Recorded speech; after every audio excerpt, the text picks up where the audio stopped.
आप सभी का बहुत बहुत नमस्कार। आपके साथ मैं हूं ऋतिका पांडे और आप देख रहे हैं न्यूज़ 21। और आज हम आपको लिए चलते हैं मध्य प्रदेश, जहां सीधा मध्य प्रदेश हम आपको लिए चलते हैं, जहां से आरती शर्मा मध्य प्रदेश की स्टेट हेड हमारी खास मेहमान आज हमारे लिए लेकर आई हैं। जी हाँ, आपको ले चलते हैं उस जिले में जहां हम आपको ले चलेंगे, जहां मालवा का प्रवेश द्वार उसको कहा जाता है। जी आपको बता दें, आपको एक ऐसा जिला जो बजरंगगढ़ के किले की वीरता, बीस पूजी माता जी की आस्था और अब अपने आधुनिक नवाचारों के लिए पूरे प्रदेश में चर्चा का विषय बना हुआ है। जी हम बात कर रहे हैं गुना की। आज हमारे साथ लाइव जुड़ रहे हैं कैसे प्रशासनिक अधिकारी, जी हाँ, ईमानदार प्रशासनिक कर्तव्यनिष्ठ अधिकारी जुड़ रहे हैं, जिन्होंने अपनी कार्यशैली से प्रशासन और जनता के द्वार तक पहुंचाया है। कड़ी मेहनत से अपने कड़ाके की ठंड में आधी रात को गरीबों के बीच कंबल बांटना हो, या आपको बता दें जिज्जी रेस्टोरेंट के जरिए महिलाओं को उद्यमी बनाना हो। जी हाँ, गुना के कलेक्टर IAS किशोर कन्याल जी आज हमारे साथ जुड़ रहे हैं। उनका बहुत बहुत सबसे पहले हम चाहेंगे स्वागत करेंगे। आपको बहुत बहुत नमस्कार करेंगे सर। जय हिंद, जय भारत और नव वर्ष की आपको बहुत बहुत शुभकामनाएं देना चाहेंगे। आपको भी बहुत बहुत शुभकामनाएं।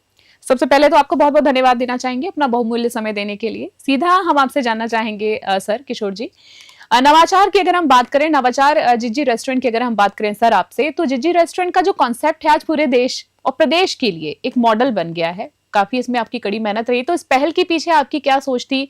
इसने अगर बात करें तो ग्रामीण महिलाओं की आत्मनिर्भरता को किस स्तर तक बदला है, लोगों को रोजगार देने में इसकी काफी फोकस, क्योंकि आपका जब भी देखा जाए तो आपका काफी फोकस रहता है।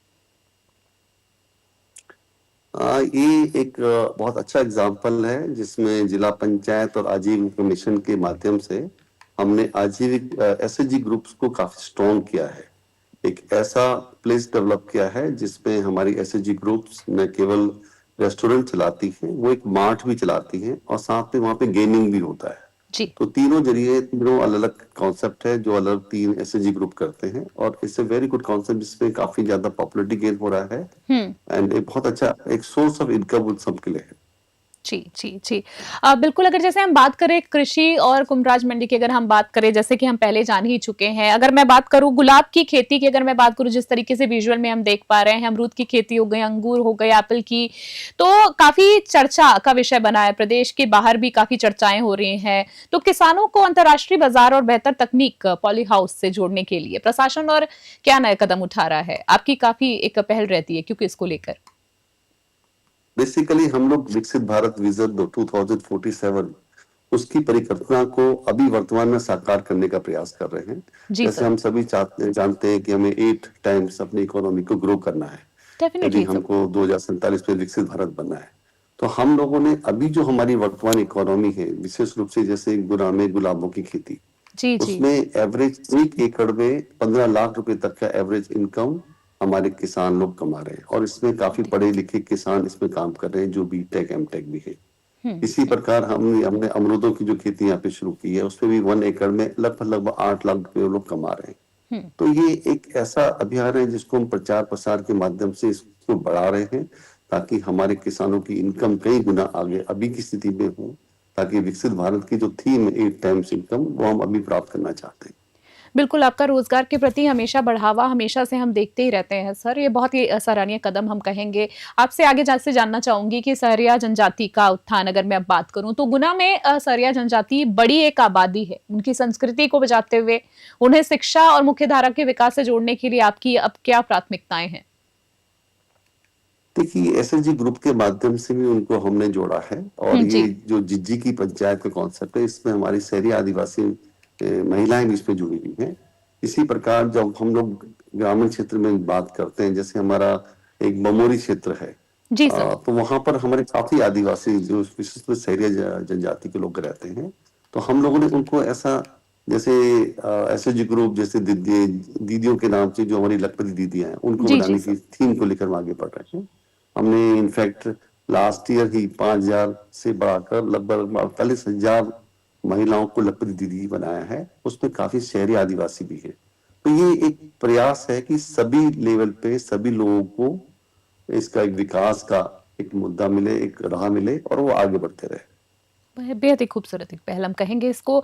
जैसे कि मध्य प्रदेश की बात करें, पर्यटन की दृष्टि से भी कमाल कर रहे हैं। तो जैसे पर्यटन और विकास की अब मैं थोड़ी-सी आपसे जानकारी चाहूँगी, बातचीत करना चाहूँगी। जैसे बजरंग गढ़ किले की बात कर लूँ, टेकरी सरकार जैसे स्थलों में पर्यटन की अपार संभावनाएँ हैं। क्या प्रशासन की अगर मैं बात करूँ, इन ऐतिहासिक स्थानों को टूरिज्म सर्किट के रूप में विकसित करने की कोई विशेष योजना बना रहे हैं? यस, बिल्कुल है। इसमें आने वाले समय में हम लोगों ने एक प्रस्ताव सरकार को, टेकरी सरकार का ही एक बहुत जैसे हमारा उज्जैन ने डेवलप किया है, उसी प्रकार से हमने भी टेकरी सरकार के एरिया को डेवलप करने का एक 20 करोड़ का प्रोजेक्ट सरकार को भेजा है। हुँ, हमारे माननीय सांसद और केंद्रीय मंत्री सिंधिया जी इसमें काफी लगे हुए रहते हैं हुँ। और हम लोग को प्रेरित भी करते रहते हैं। हम लोग बहुत जल्दी जैसे 20 बीघा में भी इसी प्रकार के डेवलपमेंट का कॉन्सेप्ट लेके आ रहे हैं। बजरंगगढ़ का किला अपने आप में बहुत खूबसूरत है। हमारे यहाँ पर बहुत अच्छे जैन समुदाय के बहुत बड़े-बड़े मंदिर हैं। तो मैं जी, जी। देखता हूँ कि गुना में न केवल इन मंदिरों के हिसाब से देखा जाए, धार्मिक स्थल के हिसाब से देखा जाए, टूरिस्ट के अलग स्थान भी है। गोपी सागर डैम एक बहुत अच्छा पर्यटन स्थल है, जहाँ पर बहुत अच्छी बोटिंग वगैरह होती है। तो मैं तो उसको बहुत अच्छे से एक टूरिज्म के हिसाब से देखता हूँ और आने वाले समय में एक हम इसको विग्रस रूप में टूरिज्म के पॉइंट ऑफ व्यू से एक सर्किट डेवलप करेंगे, ताकि लोग आएँ, रहें, ट्रांसपोर्टेशन की समस्या ना हो और उनको प्रॉपर गाइड भी वहाँ पे मिल सके। जी सर। एक आखिरी सवाल बस मैं आपसे जानना चाह रही थी कि जैसे कलेक्टर साहब हम बात करें, गुना आज ना विकास की नई इबारत लिख रहा है, नो डाउट। लेकिन अगर हम भविष्य की अब थोड़ी-सी बात करें तो विज़न 2030 के तहत गुना गुना को प्रदेश के टॉप विकसित अगर जिलों में शामिल करने के लिए आपका अगला मास्टर प्लान क्या है? खास तौर पर डिजिटल नवाचार की मैं यहाँ बात करना चाह रही हूँ। कई सारे फैक्टर्स होते हैं किसी सिटी को डेवलप करने के लिए। जैसे उसमें एक एग्रीकल्चर सेक्टर है जिसमें लोगों की इकोनॉमी इंप्रूव हो रही है। इसी प्रकार हमारे यहाँ पर इंडस्ट्रियल में हम लोग एक 337 हेक्टेयर का एक नया एरिया डेवलप कर रहे हैं एमपीआईडीसी के माध्यम से। हम लोगों ने हम क्योंकि हमारे डिस्ट्रिक्ट में 120 किलोमीटर का क्षेत्र एनएचआई के थ्रू जाता है, तो हमने वहाँ पे 3 ऐसे इंडस्ट्रियल हब बना रहे हैं ताकि हमारे एरिया में इंडस्ट्रियल डेवलपमेंट बहुत फास्ट हो। हमारे यहाँ पर अडानी की एक सीमेंट फैक्ट्री भी बहुत जल्दी आ रही है। और जहां तक डिजिटल की बात करें तो ऑलरेडी काफी लोग डिजिटली अपने को कनेक्ट करते हैं और हम लोग के यहाँ पर एक बहुत अच्छा एक जन सुनवाई का कॉन्सेप्ट होता है और जी, एक जो जी। सीएम हेल्पलाइन होती है। ये सारी चीजें ऐसी प्लेटफॉर्म्स होते हैं जिस पर लोगों को त्वरित लाभ मिलता है। जी। तो मैंने देखा है कि गुना में एक अपार संभावना है एक डेवलप सिटी के रूप में। हम लोग अपने नगर पालिका क्षेत्र को भी नगर निगम बनने का प्रस्ताव सरकार को भेजे हैं। तो बहुत जल्दी ये एरिया एक्सपेंड भी करेगा और जी, जी। सबसे अच्छी बात तो यहाँ पर है कि वो यहाँ की एयर क्वालिटी बहुत अच्छी है। हुँ, हमारे जिले की एयर क्वालिटी पूरे साल भर के हिसाब से देखा जाए तो 50 से कम है। तो ये एक बहुत अच्छी बात है। बहुत अच्छी आजकल शहरों में डेवलपमेंट के साथ-साथ पॉल्यूशन भी एक समस्या रहती है, बट हम लोग इसमें काफ़ी हद तक कंट्रोल किए हुए हैं और डस्ट को लेकर विशेष रूप से जो डिवाइडर्स के आस-पास जमी रहती है, उसको हम निरंतर नगर पालिकाओं के माध्यम से निकालते रहते हैं, ताकि डस्ट उड़े ना और पॉल्यूशन का लेवल एकदम कम से कम रहे। हर तरह से राहत मिल सके। सर नया साल है, हमारे दर्शकों के लिए हम चाहेंगे कि कोई आपका एक मैसेज जो प्रेरणादायी बन सके। मेरा तो यही मानना है कि हम अपने वर्तमान में जिए, बहुत अपने वर्तमान में अपना बेस्ट परफॉर्मेंस करें और बाकी आपका भाग्य। आपका लेकिन भाग्य। अपने समाज को और अपने जिले को विकसित करने के लिए अपना बेस्ट कंट्रीब्यूशन भी देना चाहिए। केवल सरकार ही की तरफ ना देखें, हम अपने भी ढंग से प्रयास कर रहे हैं ताकि जो भी सरकार की सोच होती है उस सोच में अपन और ऐड ऑन हो जाएं, ताकि हमारे प्रयासों में मल्टीगुण आगे बढ़ जाए, हम लोग मल्टीपल आगे बढ़ जाए। तो उससे विकास विकसित जो शहर या जिले की हम बात करते हैं उसकी राह आसान हो जाती है। बेहद ही खूबसूरत मैसेज सर। और सबसे पहले तो आपको बहुत-बहुत धन्यवाद देना चाहेंगे अपना बहुमूल्य समय देने के लिए।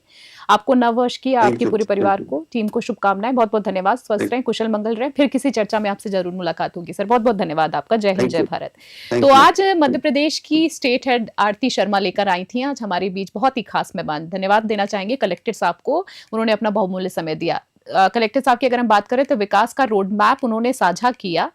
वाकई जब प्रशासनिक इच्छा शक्ति और जन भागीदारी साथ मिलती है तो गुना जैसे जिले आत्मनिर्भर भारत की असली तस्वीर पेश करते हैं। उम्मीद है कि जीजी रेस्टोरेंट जैसे नवाचार अन्य जिलों के लिए भी प्रेरणा बनेंगे। तो ये थे आज का हमारा विशेष सफर, हम कहेंगे इतिहास, विकास और नवाचार की पहचान। गुना देश और दुनिया की अन्य बड़ी खबरों के लिए देखते रहे न्यूज़ 21। फिलहाल के लिए इस खास चर्चा में इतना ही। देश और दुनिया की बड़ी खबरों के लिए बने रहे न्यूज़ 21। फिलहाल के लिए नमस्कार, जय हिंद, जय भारत।